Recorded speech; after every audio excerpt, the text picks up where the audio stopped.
it going? Good, how are you? Good, it's getting put through the ringer right now? Yeah, man. What show is this for you? It's from my TV show called Dave. No, I mean, what show? It'd be so funny if we were so ill prepared. Like, so. What do you do again? What you say? No, how many shows this morning? I can't. So I went to the Jalen and Jacoby at the ESPN show. Oh, hell yeah. Here, and then Sway, and then I was just with a man. I forgot his name already. Alan. Oh, I saw. Yeah, he's like I think I saw you in the room, right? He's like one of the 80s. Yeah, right. But I'm hitting my stride right now. Yeah, we wanted you warmed up. You're getting peak, man. Yeah. Rolling, man. If you guys ready? Let me start. Yeah. Hey, everyone, it's the Bonfire, Comedy Central Radio, Sirius XM 95, Big J. Oakerson, Dan Soder. We came in early today for because we wanted to make sure we got this segment in. We had the opportunity to hang out. And he is here with us right now. From the new show, Dave, on FX, it is Dave Bird, a.k.a. Lil Dicky in the fucking house. Yeah. Thanks for coming in early, guys. Yeah, dude. Thanks for coming and hanging out with us. No doubt. We've been a fan for a while. We both, and it's awesome. This FXX show's the shit. We're friends with Andrew Santino, so I've been looking forward to seeing it. I love the billboards with you popping out of the... Really good marketing. Yeah. I was like, all right, someone's finally jumping out of the dick hole in an underwear. Someone had to do it. So. This is very exciting for me. A friend of ours, another comedian, Richie Redding, turned me on to your stuff years ago when he played White Dude. Yeah. For me, your White Dude video, which I love. And then also, he came to me with a very, as Philly guys know, he goes, it's Philly guy. You're going to like this guy. I started watching it. And are you from Philly? Yeah. Oh, what part? I'm, West Philadelphia, Overbrook. Cool. The Overbrook area. Yeah. Wilt Chamberlain. It's absolutely Overbrook High School. You and Wilt. Hell yeah. I think I've been to... How did it take me this long? You kind of remind me of Wilt Chamberlain. I went to in a lot of ways. I've been rejected by 20,000 women. You're the opposite. You're the one getting denied. Yeah. You're like... We had a cool opportunity to see you in. We were performing at Clusterfest in San Francisco a couple years, so we watched your performance out there. What a cool event that is. That was fun as hell, and that was the first one, and it was like it had that brand new festival feel. Yeah, it was just cool. Like it's like I feel like tailor made for a guy like me. It's like music and comedy. Yeah, it was awesome. We hung out and just had a great time watching it. It was I think before any of our shows, so we actually got to enjoy it. The setting was beautiful. Yeah, outside right there in the middle of the town. Like it was badass. Yeah. You grew up in Cheltenham. Yeah, Cheltenham, yeah. All right, Cheltenham? I feel very not Philly saying it like that. Shit. Well, my Colorado ass knows nothing of this. The Schuylkill River? Yeah. You guys start bringing up fucking geography? That's pretty badass. When you came out, I mean, everyone was blown away, again, at a white Jewish guy. Well, I'm also a white Jewish guy from Philadelphia. Yeah. Rapping as good as you did. And my curiosity then is always... The first time you had to run that skill by a black person. Yeah. Terrifying? Exciting. Yeah? Yeah. You were confident that he's going to like this? I can remember there was one time where I was at the YMCA and we were waiting to play basketball. I don't know if it was, and there was this, they were like battling. Like people were, and I remember, and I wanted, and there was a guy named, they called him Face, but he was hideous. He was ugly.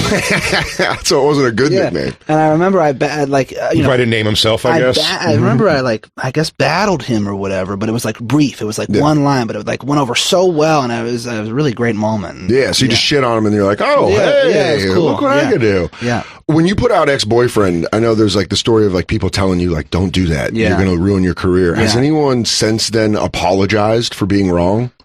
Yeah, I guess my parents and my ex-girlfriend were like, oh yeah, we were totally out of touch and I'm sorry. Yeah. Because I think in comedy, as you know, like people are like, the second you tell them you're going to do it, they're like, what? I know. Yeah. That's why I didn't really initially, when I was working on the stuff, I didn't really tell many people because I felt like all anyone could do was lower my hope level. Yeah. There's no one can make me believe any more in myself than I already do. Or they overestimate to the point where it blows out your dreams. Yeah. Like I had an aunt when she found out I was doing stand up, she was like, are you gonna be on SNL? Yeah, exactly. And you're like, hey, do you think I would not want to do that? Yeah, I know. Why don't you do movies? Yeah. You should be on Ellen. Yeah, the stuff they like. Yeah, exactly. Oh, could you possibly meet Rachel Ray? Yeah. I started comedy with Kevin Hart in Philadelphia. We all started together. That's awesome. And in my daughter, when she was little, she knows that, and she's met Kev a bunch of times before, and it's just at a low point financially and career-wise for me. We were walking out of a mall that I probably just paid money for dinner I couldn't afford. Yeah. And there was a line wrapped around the building for the Kevin Hart movie, and I was just bumming me out, and I just had like a face on, and then my daughter just goes, "Daddy, why don't you just do a movie?" Oh man! And then her mom goes, "Shut up, Isabella!" And I'm like, "Don't yell at her for she doesn't know what she's saying." Yeah. Now you're making her realize, like, you said something wrong. Your father can't do that. That sounds like it's going to impact. Like that's a core memory, I think. Yeah, that's his pursuit of happiness moment. That's why I walked away from her and never looked back. Yeah. He left her at that mall. I left her. She grew up in a Zoomies. She's still there working at a Foot Locker, I believe. She's doing all right. She grew up in the mall. She's a feral mall child. Yeah. Well, when I started comedy in Philadelphia, it was the Laugh House. It was on 2nd and South. Okay. All black comedy club. Yeah. And I went in there, and very quickly, I went in there with my ideas, what I was going to do to be funny.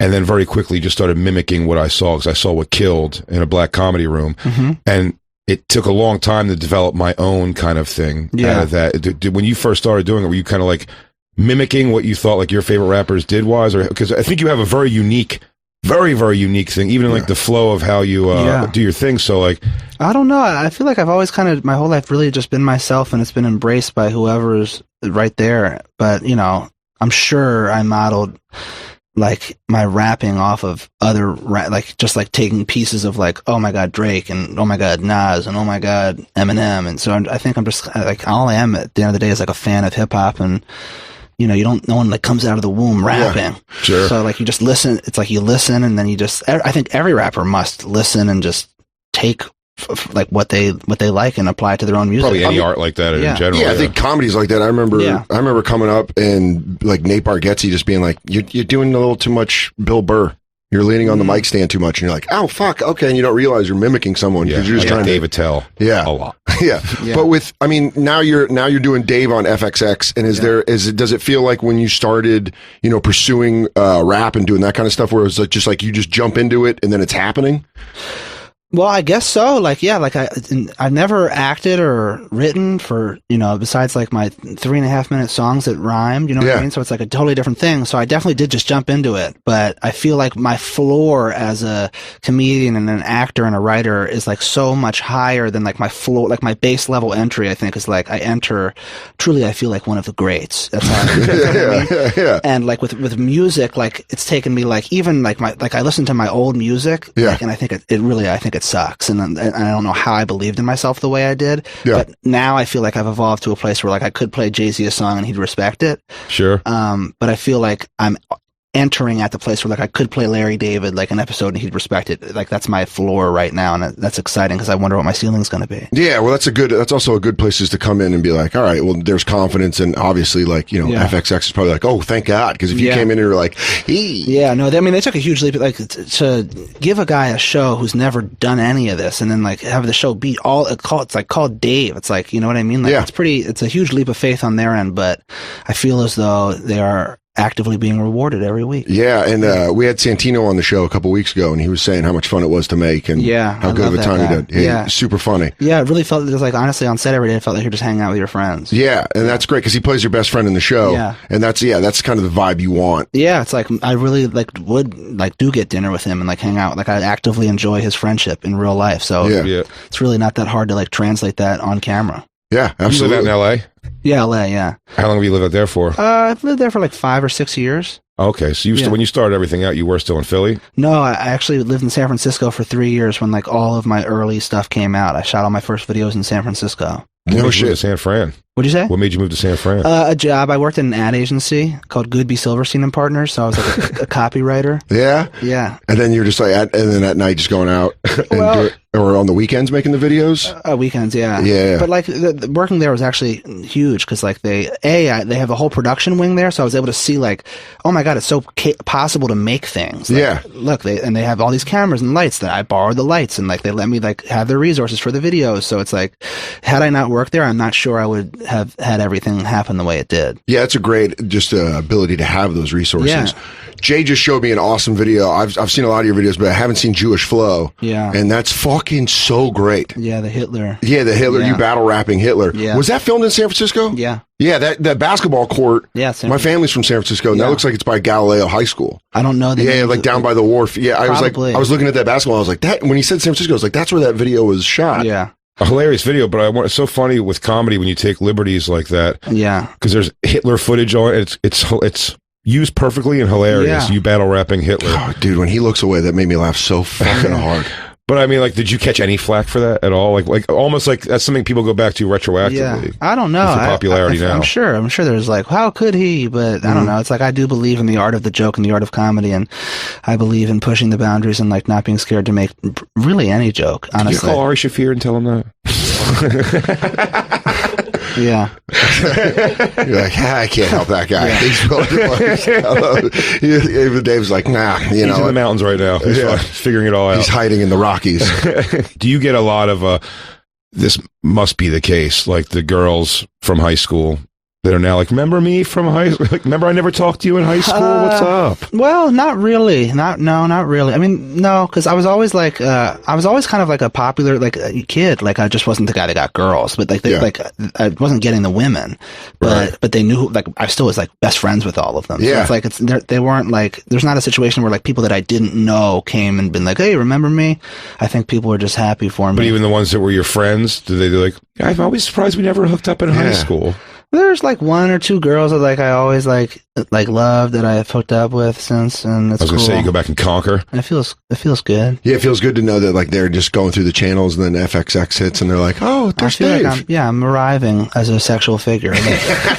Well, I think all funny guys are in the same tier in high school where you can like be friends with the guys that get girls, but you're like fourth tier where you're the ones making them laugh. No, you gotta like, guys like us have to be like best friends with a girl for 3 years before they realize, wait a minute, do I like this guy? I put 5 in. Yeah, and his job as a comedian, how many times you've just made a girl like laugh all night so your buddy can then go, it's like, all right, we're gonna go dip off in the other room here for a minute. You're like, I guess my job's to, hey, can I play your PlayStation while you go fuck this chick? I remember being the constant fifth wheel where they'd be like, hey, Soder's got a joint, and you'd be like smoking and making them laugh, and then like, all right, we're all gonna go fuck, and then you're like, I'm gonna go play PS2. I was like the last guy to every single base. Like the story of my first kiss was like, I was like 13 or something, and like I was like the only person of the male friend group that hadn't kissed a girl yet, and like the girls were like, "Hey, kiss him," and she was like, "I don't wanna," and then they were like, "No, you should," and then she was like, "Well, really?" Like, and then they were like, "Let's talk about," it. And then went to the bathroom for 10 minutes and like talked, and then it came out, and the girl was like, "Okay, I'll kiss you." Like that was. They did a Geneva Convention. Up all their money or something. There you go. Look, they're just empty your pockets, everybody. Like war generals around a table of a map, and like you kiss him, we can dominate. I just remember the tongue. Couldn't believe that. I mean, it felt a little disgusting. It felt like bizarre to touch tongues with someone. Now I like it. Now I like French kissing.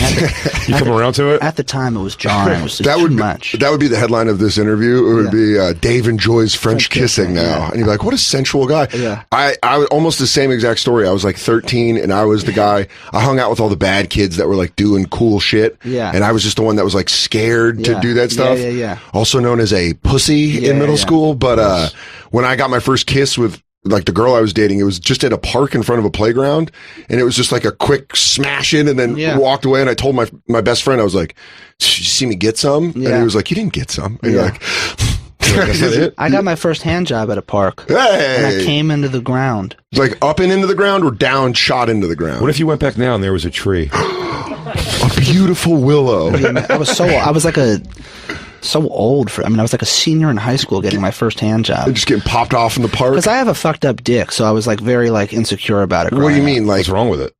Oh my god, so much. Like what? Really? Are you doing? I do this a bit in my life too. Do you oversell the negative? So when you put out, they go, "That's not bad." I think women. I've learned that like women like don't. They don't really know, like, it's all a dick to, like, the end of the day. But, like, I could pull, like, YouTube guys aside and show you, and you'd be on the ground hysterically crying, laughing at the things I could show you about my dick. Oh, like the different functions, like an iPhone? What, do you got, a wonky circumcision?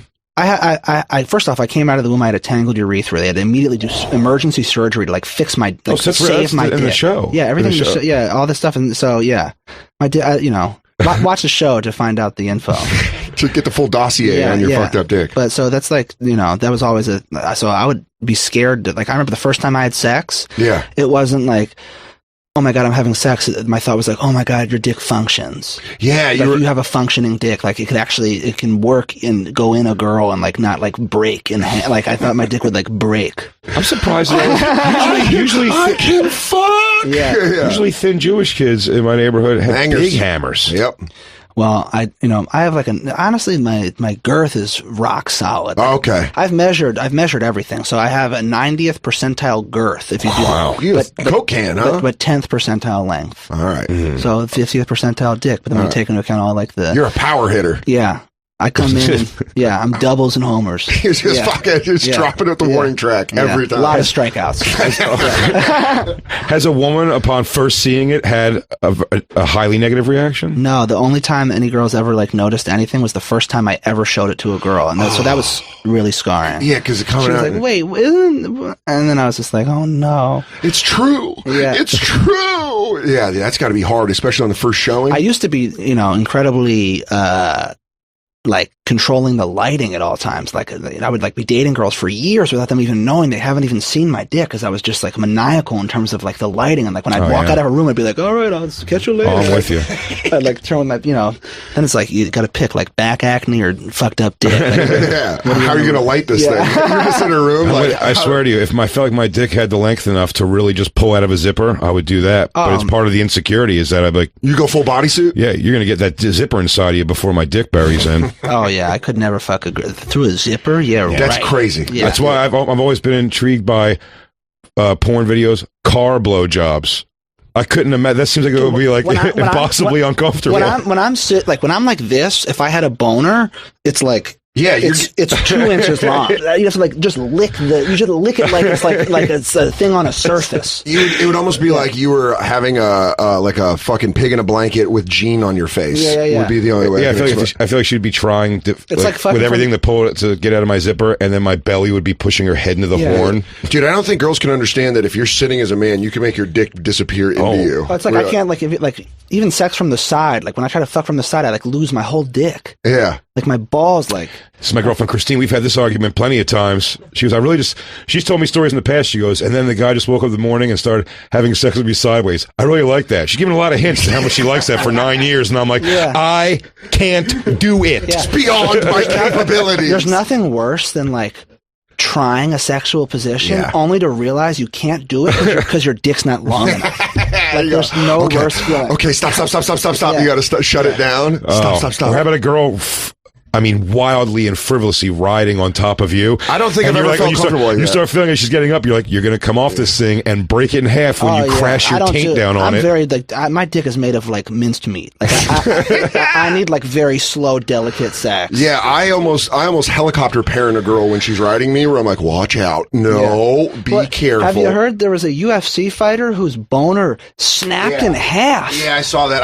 We've seen broken dick stuff and it's before. Like, there's like a trail of blood to the... And they interview them after, and he's like, "Yeah, man." Like, it's like, "Yeah, she must have." His quote was, "She must have gone higher than 8.5 inches." And he still gives his big dick. You deserve to have your. Man, that girl has ups. I gotta tell you, because I think she was standing up and then came right back down on it. Girl getting loose on top is a scary one for me. I get very hands on her thighs. I'm telling you, I hold them. It's like, no, do the thing where you just move your butt forward and back. Yeah, what's all this crazy? What are you trying to? Is somebody filming us from behind? I need you to dog scoot on my butt. I like the less movement, the better. Like if I could just like lie and just be still. Dude, you're a soaker. Not even moving, just sit there, and that's like my dream. Do you want to soak? Yeah, that's what the Mormon kids do, so they don't lose they don't lose their ticket to heaven. And, and if you just cough twice in 10 minutes, I'll be done. Yeah, you go. There you go. There you go. I love you. Just soaking it in. Just a nice hot tub soak. Did you grow up? Was it a very Jewish childhood for you? Were you bar mitzvah? Culturally, bar mitzvah, but like I was never like, oh my god, like the sea parted and like all that shit happened. No, but I mean, did you go to like Jewish summer camps and stuff like that? Yeah. So I went to summer camp, like a lot of Jewish friends. So it's like culturally, it was definitely like I was like a Jew, and that's totally impacted my personality and who I am. I'm very Jewish in nature, but in terms of like believing the actual ins and outs of the religion, like sure, it's not my thing. My neighborhood said it was weird. Philadelphia would be Jewish. We're the last people to leave when black people came in. So my neighborhood was all that I grew up in was black and Jewish. What a concept! Dream combo. Yeah, that is. I'm telling you, from white ass Colorado, our Jews were Mormons. P.U. That's who we got. Nothing wrong with Mormons. No, they're very sweet people. But well, I was just in Salt Lake last weekend, so I really got to be like, they're great. They're great people. Yeah, they're so nice. But to a point where you stop believing it. Because like I had like a cynical Irish mother, and so then you show up to school and they're like, "Is your day going good?" And you're like, "You don't fucking mean that." Yeah, it's honestly, it's like I live in L.A. and it's like I love it there, but it's like I really do miss the type of people in just Philadelphia, New York, Northeast, where it's like people are just too nice. Like if I'm crossing the street in LA and it's not my time to cross, like a car will stop and like be like, you know, like, and in Philadelphia they'll try to hit you so they get money. You know what I mean? Like, don't block the box. Yeah. Don't block the box. It's on every street. Would you ever move back to Philly? Like if you had fuck you money and you could just go back to Pennsylvania? If I had fuck you money, I'd like to have like a place in Philly and a place in New York. Yeah. But I don't have fuck you money yet, so. Well, you're getting there, man. Yeah, I'm working on it, but I definitely miss like the people and even like from a dating perspective, like I've been single for 5-6 years in LA and I just can't meet a girl that like does it for me, and I just feel like I might have to start Airbnb-ing in New York, like when the seasons change, just to date. Yeah, just come out here. It does have to be eyes. There's, I already thought it was a joke when the first time I ever went out there, and they're like, every person who brings you your water at a restaurant to every person you high five on the street randomly is trying, but also they're trying to do something. Yeah, like it's all an angle. I went out with Josh Adam Myers after a show at the Comedy Store, and we were just eating, and he started talking to the waitress, and then they got into an acting lessons conversation, and I was like, did I die and go to hell? Yeah. This is fucking terrible. Yeah. I was trying to eat this fucking sandwich, and they're like, it really gets a lot out of me in auditions. You're like, this fucking sucks. Yeah. You know, I've been begging for, I talk on this show and so much stuff, and I've worn jerseys on TV of my Eagles and Sixers, really. I'm not a big hockey or baseball guy. Me neither, yeah. But like Eagles and Sixers, huge diehard fans of. Too. Watch every game. Me too. And I cannot get the love, but I was so happy for you when I watched. Me and Christine were at a game when you came out and did the bell. Yeah. And when they said, I was like, remember? I was like, man, I bet he's really lucky. I know I could tell just by your stuff that you love the teams. There was a moment where like the Eagles locker room was like playing my song, and like a year or two ago, and like they filmed it and they were just dancing, and it was the best moment of my life. Yeah, because you feel like you're like, no, I love you guys, and you guys love me. No, there's nothing like I've told people, like there's nothing that makes me happier, and like there's no bigger reward out of my rap career than when like the Sixers like want to go to like a club with me. I'm like arm in arm with like Embiid and Ben Simmons, and like we're just like drinking, and like Drake's playing, and it's like just awesome. That's amazing. I can't tell you right now. Jay and I have been doing this show for 5 years, and I can tell you right now that is his fantasy. You just spoke out, and like Embiid and Simmons being like, just Big Jay. I've avoided bringing my daughter down to the court. Where I know Matt Cord. Yeah, the PA guy. Yeah, Y100 radio station. Yeah. So I know Matt from doing comedy down there and doing his radio show, and I've worried about bringing my daughter down because I don't want my 17-year-old daughter to see me fawning over these 23-year-old men like they're gods. And I say things about them like, these guys can fly. It's great. They have superpowers. Honey, do you want to meet the superheroes? I figure with my modicum of success that I was like, let me see if I'm going to try to pull some rank here and see if I can simply pay full price for courtside season tickets for a 10-20 game thing. You know, much I can get down there. It's probably so expensive. It's not even a matter of being so expensive. I just go up and I go, can I not go through the hoops and just like, and they go, no. Yeah. They go, and I go, so it's full price and I got to go through the thing. They go, no, you can't even get them. Oh, funny. Right. They go Sixers.com/tickets for you to put your request. They showed me on the Jumbotron once and I thought it was a nod. And then they showed somebody else real quick, and then somebody else, and then it finally goes, oh, here he is, our winner for Schick Beard of the Game. And I was just I didn't even win Beard of the Game. Yeah, one of the contenders though. I was in the hunt. Yeah, I was asking for water ice from the guy. I wonder when they called me during a timeout if Ben Simmons looked up and was like, that guy should have won. That guy should have won Beard of the Game. That guy got fucking ripped off. Yeah, it's got to be amazing when you're sports figures. Todd Harriman's on the Eagles was the only guy who I knew a little bit, and then now he's gone. But he was a valuable guy. He's very valuable at the time. Dude, Dave's being so positive about this because you drop stories where you're like, I'm in the club with Embiid and Simmons, and then you're like, I just met Emmanuel. How do you pronounce it? Echo, the former Eagle. He's the first take guy. He's like on ESPN all the time. I don't know. I just met him today. It was cool.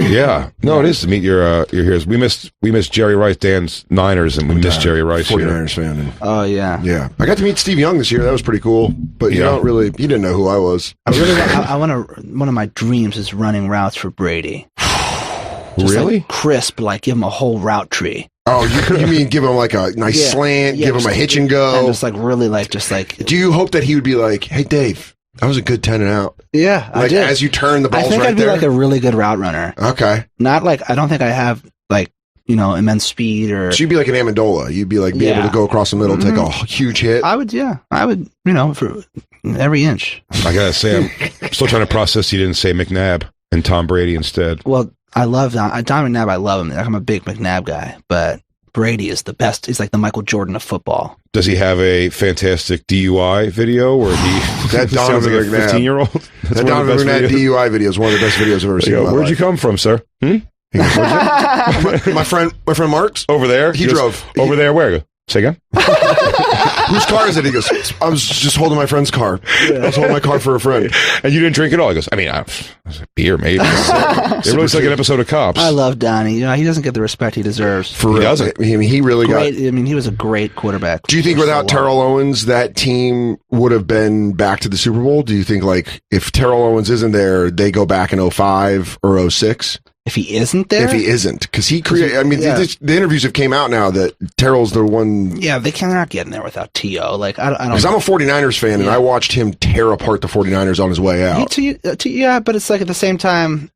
It's a big deal. You called your quarterback gay? Get over it. It's so funny. And Jeff Garcia to this day is still like, I love pussy! I fucking love it! He's I would do it all over again with T.O. just to go to the Super Bowl. And that was just such a fun experience. Yeah, but that was like Donovan McNabb puffing... like running to the line. Wheezing. I was like, come on, dude. Well, they were cheating, so they did for cheating. We have to, he's got 1,000 more things. Yeah, dude, you got a lot, man. I could talk Philly with you all day, man. Yeah. Dave Bird, a.k.a. Lil Dicky. Wednesdays, 10 p.m., FXX. And then it's on Hulu every day. So go stream that shit. Yeah, go stream with a friend of the show, Andrew Santino. Super fucking funny show. Dave, thanks so much for coming on, Thanks for having me, guys. Appreciate it. Pleasure to meet you, man. Good luck with the show and with everything else, man. Thank you, guys. It's Bonfire. Cool. Thanks, man.